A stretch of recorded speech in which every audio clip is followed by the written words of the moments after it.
Hey everyone, Jeri Bellini here. Welcome to the tiny house at the beach. I just got back from the pool. It's hot out today and I rewarded myself because I finished the dot video. So I did want to come on here and just show you a few things that I was not able to show you under the zoom. So I zoomed in a lot further this time, so I know that you're going to get a better look at what I'm doing. And I also figured out something else in my settings on my phone. So I'm very proud of myself. And yeah, let's move on. So I did mention during the video that I'm a train wreck with my needles. And I did tell you that before. And I mentioned in a couple videos ago that I was going to make a needle roll. I couldn't get it underneath the zoomed in. So it's not finished. It's a work in progress, but I did want to show it to you. It's a piece of my hand-dyed wool, and I just put a binding on it. It's not bias binding, it's a straight binding. And then I took little pieces of some recycled cloth and I ripped them into 1 inch, this 3/4 of an inch this way, and 2 inches this way. And I just started playing, and these are the Seuss Barto needles that I showed you a couple videos ago that I bought years ago and never did anything with them. Shame on me. So I didn't want to mess them up. I didn't want to mix them up. So I'm going to keep them in this needle roll, and the rest of my needles are already mixed up, so I don't know.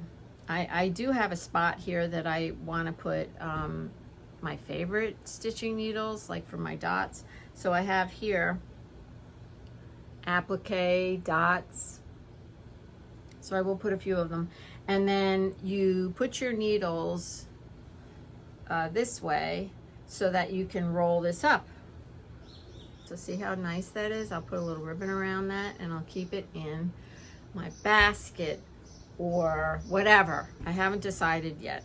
For now, I've been doing a lot with my basket and the dots, so I'll keep it in there. But I'm gonna tie a little extra thing there, a ribbon. I think, no, you know what I think I'll use? I think I'll use some of my fiber twist cord. I think that would look really nice. And I have a piece of purple too. That's what I'm gonna do. All right, I wanted to show you that. And really simple make, and I can kind of go over it if you want me to. I wasn't going to make a video on it, but I could do a real quick, like a short or something. I was gonna do a short. I'm learning how to do shorts. All right, this was the other thing I couldn't fit underneath the camera. This book is full of inspiration. I found it.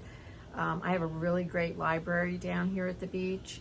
Lots of beautiful books and craft books in particular. And so instead of buying them, I just go and I borrow them. And if I love them, I buy them. So I borrowed this one last year from the library and fell in love with it. And it is full of inspirational stitches. I mean, stuff you wouldn't even think of. Yeah. Stuff you wouldn't even think of doing. Let's see if I can hold this up. I'm in my pajamas. So if you get a view of the bottom half of me, you'll see that. It is wonderful.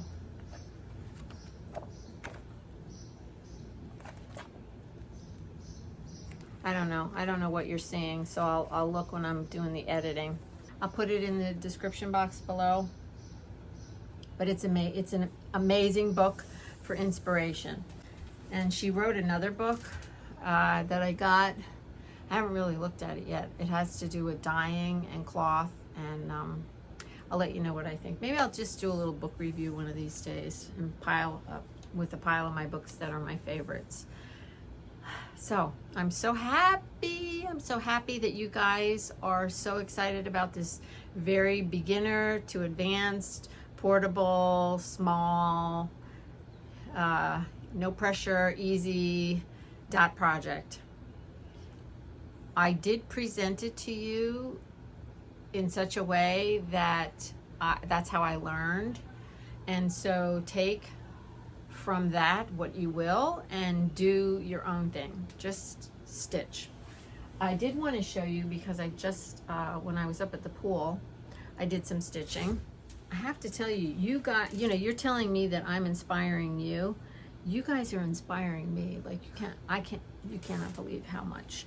And so my brain is just on overload. I did like show these a little bit at the table, but I wanted to show you. This is my mom's t-shirt. And oh, there's the thing right there. My mom's t-shirt. So I didn't fold it under. I just slapped it down and I did stitching around it. And that's kind of how I did a lot of her quilt blocks. And if you're new here, which I've gotten a lot of new subscribers in the past week, I'll put a link and you can see what I'm talking about. I'm making a quilt out of my mother's t-shirts. She's passed away about 10 years ago.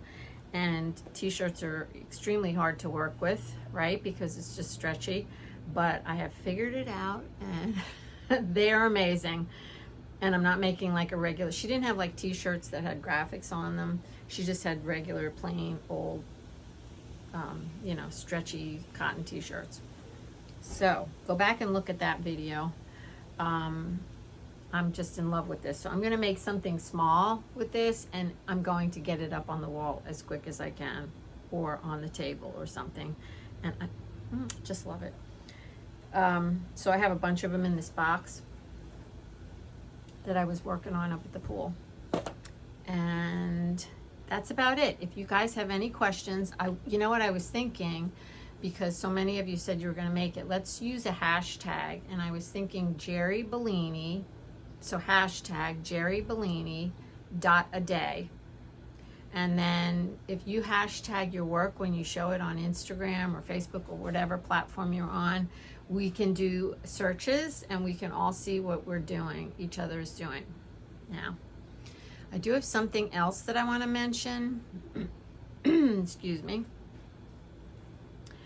I've been thinking about a Facebook group. I will need help with it though. That's the only, well, that's not the only drawback, but that is one of the drawbacks. I know you're not all on Facebook. That's another drawback. But I would need help with it. And I did kind of claim the name, Aging Creatively and Gratefully already. I claimed it a couple months ago because I had this kind of rolling around in my head a few months ago. I really miss seeing what you're doing. You guys are seeing what I'm doing and I'm not seeing what you're doing. And I really want, you hear that little whine in my voice? Yeah, I'm being a baby. But those Facebook groups are a lot to manage. As some of you know, you've gone over and you probably found my Recycle Parts for Art Facebook group. I do not run that group anymore. A good friend of mine took that over and she has been adminning it. I go in there every once in a while to see what people are doing, but that is recycled art. So it's totally not stitching and it's totally has nothing to do with aging creatively or gratefully. So when she gets tired of doing that, I'll have to close it. But for now, she's been doing that. So I do want to do this. I do want to do this, but I'm really afraid. So if you have any thoughts, or if anybody has been has any experience with moderating in Facebook groups, send me a message. So my email is at the bottom of the description box, but it's recycledparts4art with the number 4 @gmail.com. And if you leave me a comment too in the YouTube thing, I'll see that because I answer every single comment. If I have ever missed a comment, I am sorry, but it looks like I've gotten every single one of them. All right, let's stop with the yah-yah because I get people that telling me I talk too much. So that's what this channel is about. It's about me sharing to get you motivated to move, to keep moving, right? Okay, so I love you guys so much, and thank you so much for being here, and let's get to the dots. I'm going to timestamp both dot videos to make it easier for you to find specific sections. We're going to talk about the supplies before we get started, obviously, and the thread. Okay, so this is what I use You use what you have, and I'm going to tell you how I do my stitching, but again, you stitch the way you want to stitch. You don't have to, it's not wrong if you don't follow what I'm doing. So let's talk about the thread first. I use 3 different types of thread. I use this one, it's a DMC thread. It's very fine, but it's very strong and I love it. It kind of like melts right into the cloth. I use Mettler. I love Mettler. Mettler comes in several different types, you might say. So this one is 100% polyester. This one is, let's see, here we are. It says cotton mercerized. It's Swiss made, and well, all the Mettler's Swiss made, and it's silk finish. So it's a little smoother than the whole polyester one, but you're never going to be able to tell the difference, honestly. This is my 3rd choice, and this is a dual duty. I'm not in love with dual duty, but I do use it.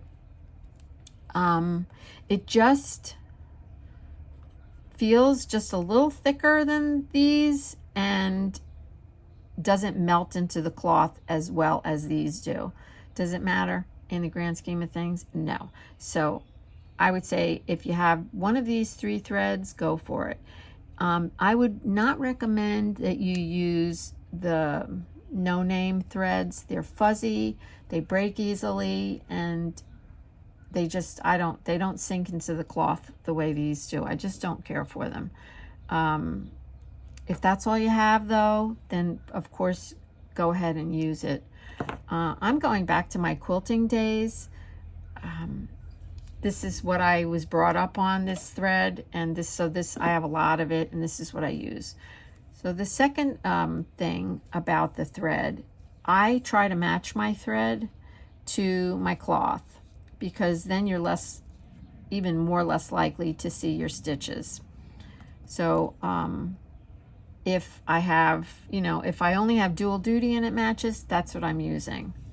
All right, so that's the thread. Beat that to death. You're of course going to need your little squares that I told you to prepare, and they're basted, right? If you chose not to baste them, then you have something that looks like this. That's fine too. But you do have your dots pinned on, so you're all ready to go, and there's a pencil line on your dots, and you have that faced up. All right, let's talk about the needle for a minute. I mentioned in a couple of my videos, because everybody always asks me, what needle are you using? I don't keep track of my needles. Once I take them out of the package, unfortunately, they just go in a pincushion, and I have no idea what they are. What I tend to do is when I'm working on a particular project, I'll put all the needles that I like for that project on one side of the cushion, and then on the other side I'll have other needles. So that's what I tend to do. But, and you'll be proud of me, I did make a needle roll, and I opened up all those Seuss Bargo needles that I showed you last time, and I'll show you the needle roll later. So the needle that I like is a thin, fine needle, because you can take smaller bites out of your cloth with a thin, fine needle, and it kind of just goes in really smoothly. So I like the longer ones. Gina Kimball, she was a quilter. She created some needles, and I remember using hers all the time. I think they're called straw or Milner's needles, and they're very fine, and they're fine, but they have a decent eye. You probably are not going to be able to see the eye on this. They have a decent eye, so you can get your thread in there and you're not going totally blind. Appliquing the dots. The bigger the dot, the easier it is to learn applique. If you're familiar with applique, you can start right off with your small dots. It's easier when stitching small dots to use a smaller seam allowance. So I do have a knot on the end of my thread. Put your needle in from the back, right on the line. This is your pencil mark. Don't worry about the pencil mark. a little of it might show. You're never going to see it when you do the embellishment. But the way I start each dot is I set it down on a hard surface. So I have a little surface, this tiny little thing that I use. Let me show it to you. I would keep this in my basket if I was running out somewhere, but it's got a hard surface and you can start your dot with it. So this is how I start off. I lay it down, and this is just easier for me to do it this way. I just take both of my fingers and give myself a folded flat edge just exactly where the thread is coming out. And I'm just taking a little tiny bite. And I want to show you underneath. Okay. And what I wind up doing when I'm stitching, so that was just the first stitch. I try to keep my stitches about 1/16 to 1/8 of an inch apart. Now, I don't keep doing it on the table. I do pick it up, but I make an adjustment to the going around in my stitching. I make an adjustment to this fold under every 1 to 2 stitches. So now I'm doing the same thing. I'm repeating it, and I'm just biting the fold. I'm folding it over on the pencil mark, and I'm just taking a little bite out of the fold. Now, back in the day, you know, when I was doing quilting, and I was getting judged for my quilting and my stitches and my applique, they wanted you to have your stitches the same length apart. Again, you do you. I'm not a perfectionist anymore. I don't worry about that stuff like I used to. It's just that now it's ingrained in me, so that's what I do. So now what I do, now I have it in my hand. Now I can hold it off the table.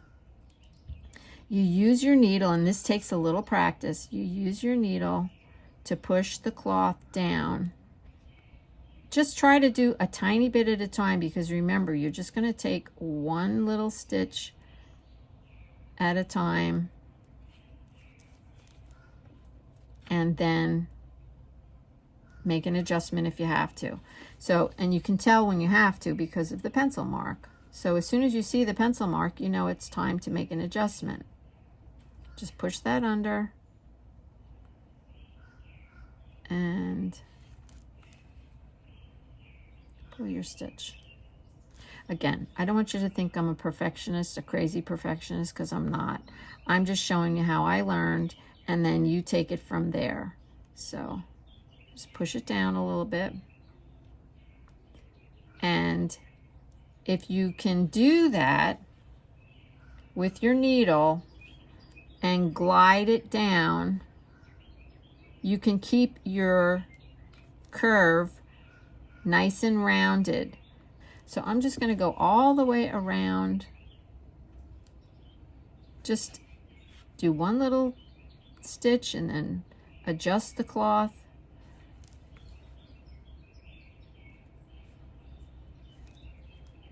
And I am not going to make this into a marathon video, because there's so many of you out there that want to learn how to do this, and I can do my yah-yah in another video. Now I'm going to I'm going to keep stitching, but I am going to fast forward this. But I want you to see what happens when I get to the end.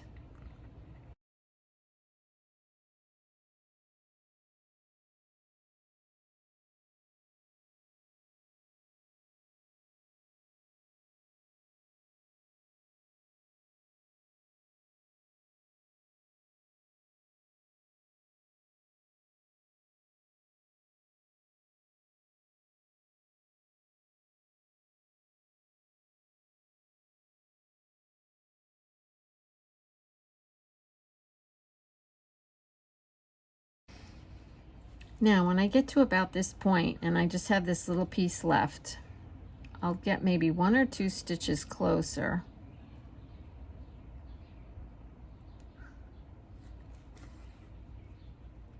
And I showed you a minute ago how I stitched through my finger. You create an applique callus. So now, as I'm really approaching this, you have to deal with this little piece before you actually stitch. Remember I told you not to go too far ahead. You just kind of are going to do one stitch at a time. But here, because you're getting to the end, if you just keep going, you're going to wind up with this, and then you're going to try to smash it in there. So as I'm getting closer, probably can do 1 or 2 more stitches. And this is another reason why you can't have a big seam allowance. You do not need a big seam allowance anyway. But if you have a big seam allowance, it's more cloth trying to get to behave and get to go in a circular thing. So I just want to show you what's happening under here. So you see how it's folding over there? So you just have to fuss with it a little bit. Stick your needle in there and see. Now that went too easy. I wanted it to be difficult like it usually is so that you can see what I have to go through. But then now I see the pencil mark, so now I just want to round it out. So I stick my needle under there and I'm grabbing a hold of the seam allowance and just like tucking it down till I get it to be rounded, and then I just put my fingernail on it and then finish. Right. So now I'm all the way around. You can double check yourself and you can see where sometimes if you probably can't see anything now because of the color of the thread, it's blending in. But sometimes you can see that you missed when you went to grab the cloth, you didn't really grab it. And so there's this, don't even think about it unless it's like an inch long. So now I'm all the way around. I'm gonna go to the back. And you can remove this pin as you're going around. It wasn't in my way, so I didn't bother. So once I get to the back, I just go up and down. I always turn it over to make sure I didn't go right through my dot because I don't really want to see the thread on the top of my dot. And there you have it. So practice, if you've never done applique before, practice with a large circle and then work your way down to a smaller circle. Yay! Okay, now we're going to move on. Embellishing the dots. I am going to create a dot embellishing playlist. And as time allows, I'm going to make a video and embellish a lot of dots and just keep it in the playlist. That will inspire you. You can go to the playlist. I'm going to try to keep them extremely short. I'm going to show you a few today to get you started. So this is called the split back stitch. That's right around the edge. And I work, generally speaking, I would say 99% of the time, I'm working with 2 strands of embroidery floss, okay? So now we're not using thread anymore. We're using the embroidery floss. And the split back stitch, I'm just going to start it on this one. And a bunch of people have asked me, do I take the back off? I don't. I leave it just the way it is.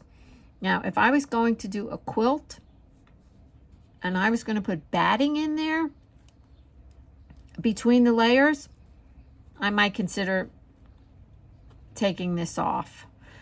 But for this particular project, I'm going to leave it on. I hope that answered your question. If it doesn't, then just write me back. So I'm going to do the split back stitch around this. I have 2 strands, so I'm going to go back and I'm going to come out in front. And I do try to keep these evenly spaced. Now remember, I have 2 strands of thread there. So I'm actually going to try to pierce the 2 strands with my needle and then come out in front. And I'm not on the dot, I'm right on the outside edge of the dot. Okay, and I'm just going to keep doing that. I'm splitting those 2 and going and I'm going to go all the way around. And what's going to happen, it's going to puff up a little bit like this. So I'm not going to do the whole thing here because you'll go crazy. Now, this particular one, I did 2 hold it up as far as I can. The first round I did was this brown, and the second round was the black, and it really makes it stand up. So if that's what you're aiming for, if you'd like to have that puffy look on some of your dots, do 2 rounds of split back stitch and try to keep your threads from twisting. To keep your threads side by side and not twist. But I want them to be side by side. I don't want them to be all twisted. If you pull one off at a time out of the 6-strand hank, or whatever you want to call it, and then lay them together.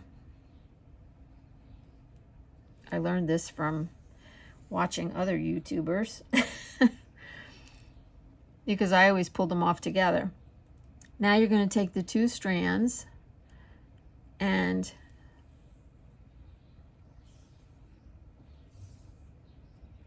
so now they're laying side by side. 2 strands twice, split back stitch.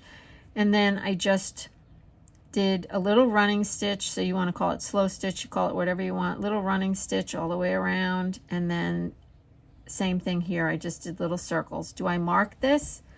No, I eyeball it. And there's a little French knot in the middle. That's it. So that was a little idea to get you started. And a lot of you I know are stitchers already, and you embroider and you do all kinds of work. Just use your imagination and start putting some stuff on your dots. I'm just going to take a moment and show you a few to get your creative juices flowing.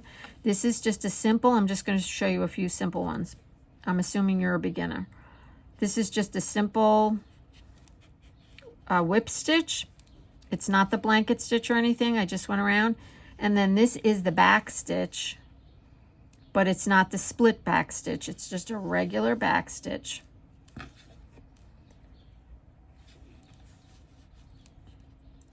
This one, this is the back stitch.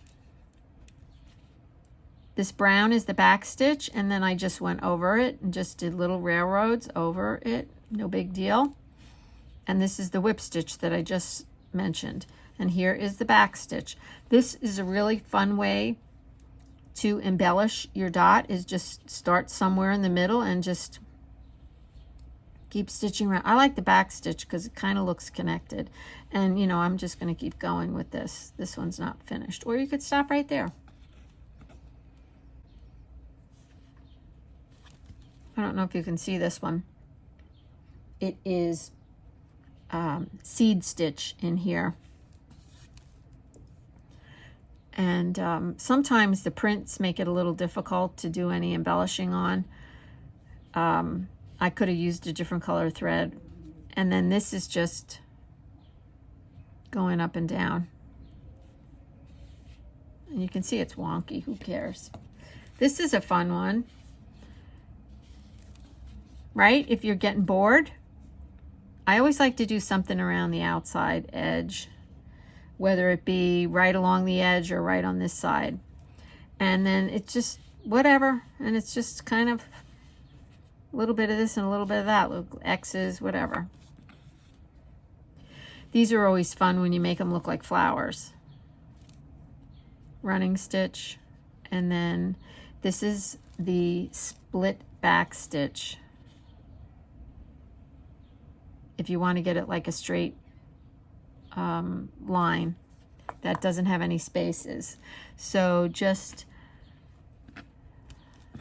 to show you the difference, so this is just a regular back stitch, and you can see there's little spaces in between the stitches. When you do the split back stitch, it looks more connected, looks like a solid line. You could try that fly stitch I showed you the other day in the embroidery stitch along and go around the edge. Yeah, so those, and there's more seed stitch. Those stitch alongs that I did so far, go back and look at those. You could do this one. Look at that. When you offset a dot, you have room to do some fun stuff off to the side. So this is just like satin stitch. And you probably can't see it, but there is a back stitch around here, and this is just a simple back stitch too. It is not the split back stitch. This is the split back stitch, so is this, but you can see it's not right up against the dot. When it's right up against the dot and you're pulling, it did give the dot a little bit of a puff, but not a lot. Because what it does when you pull your threads taut, not tight, it does start to like want to gather things. So I just love it to make it a little dimensional. Okay, see, this has just got like a, it's just random going around there, and it makes it look like a flower. This is the split back stitch again. See how it made it puffy? And there's probably 3 rounds on this one, 3 rounds of the same color. And you know, think about the cloth that you're using. I utilized the pattern on the cloth to do a running stitch. So I think you're getting the idea, and as I said, I'm going to do and make a little playlist for you with some of these stitches that look a little more complicated, or just even to have the stitch in a playlist that you can open it up and be inspired. So this is satin stitch. And I'm particularly fond of going around like in a spiral. I really like that. And I use the back stitch a lot. So the stitch on the outside is, if you can see that, the gold is just, I did a running stitch first, and then I took the green and just kind of went through and up and through and up and through and up and over, up and over. Okay. I did not remove anything on the back, and this is the way my backs look. This one looks like a sunflower. Why? Because I did the grid. And this is just, it's actually the fly stitch. Just the fly stitch all the way around, like the one I did in the video last week. This is a fun thing to do too. Just kind of go, you know, go crazy. I didn't follow anything. I didn't draw anything on there. I just kind of did it. And there's, you can't see it maybe, but there's French knots. I did French knots on these dots, on these gray dots. I did a bunch of black French knots. So you can feel it. Little hearts. I enjoy doing this too. I just do the stitches close together and I just whip the edge. All right, I could go on forever because I have like 300 of these.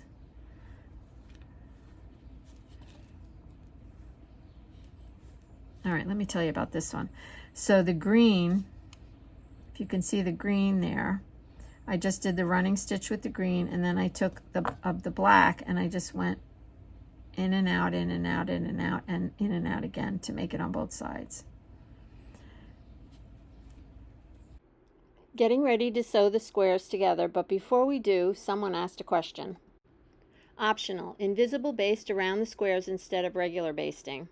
I wanted to also share something else with you that I was remiss about and didn't share with you in the first video, and that is the basting. So I do regular basting, and you can see the basting stitches, but I also do invisible basting. There's invisible basting in this square here, and probably a lot of you don't know what that is. If you do know what it is, you can fast forward to the next part, but I did want to show you, just going to set these aside, what invisible basting is. So you have a choice with that. So here's a square that has been pressed around the cardboard, and here's my basting thread. And instead of just doing big basting stitches that are going to show on the top, this is going to be invisibly basted. And so I'm going to go right down, right next to where I came up, like a few threads over. Then I'm going to come up, and you can do this in one motion. So down a few threads over from where you came up. You can go behind or in front or next to. And then because I have a longish needle, I can come up right there, which is about, I don't know, half an inch. And you see it creates these little dots around the outside edge. And you leave them in. Invisible basting, you leave it in. It is meant to be left in. You could always take it out, but it is meant to be left in. And it just has these little dimples in the cloth. And when I first started this project, and I told you I started it a few years ago, I did both. I did the invisible baste and I did the regular baste. And does it really matter? No, not at all. So I'm not going to bother going all the way around. I just showed you how to do the invisible baste, so you have a choice. When you get to the corner, it's the same thing. You're just going to go down and then just come back up half an inch around. Just go all the way around. Now, the reason I would put the invisible baste in one of the blocks is if I had some Trixie cloth, which I know you all follow K3N, and if you don't, you should. She calls Trixie cloth any cloth that doesn't behave like cotton does. So like a silk or something that doesn't want to stay folded over like this, it just is being unruly. So you would definitely want to invisible baste that. Stitching the squares together. I'm going to use black thread so you can see what I'm doing, but because I love black thread. So here's my seam with the basting stitch. I'm going to go up under there and I'm going to come out right in the corner. Right in the corner. You see that? So my knot is actually hidden under the seam.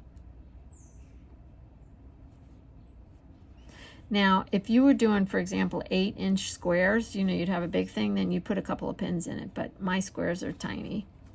So now I'm just going to go through the square in the back,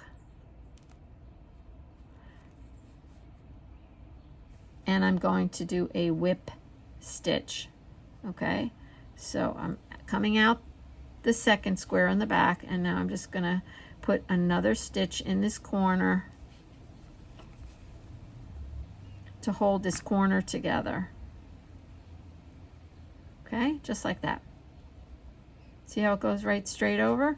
And now I'm just going to whip this, and I'm grabbing the top fold, trying to go straight across.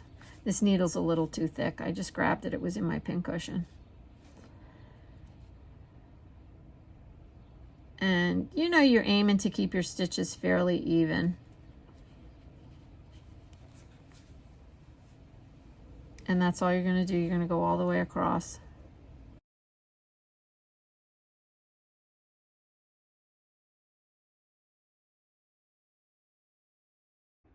Sidebar, this is done just like paper piecing, but we take the paper, which is cardboard, out after we press the edges down, and then we stitch the squares together.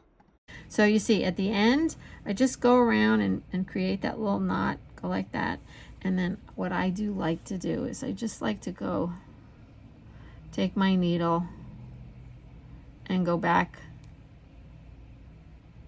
through a few stitches and then cut it off. There you have it. There's your project. I am so tickled to death that so many of you are excited about starting this, and I can't wait to see some of your dots. You know, please use the hashtag. And yeah, if you have any questions, do leave them in the comments below. And don't forget to keep moving. Just play, no rules, and find something to be grateful for today. And I am always grateful for you, and I am grateful for this project. So I will see you again soon. There's another kiss for you. Bye for now.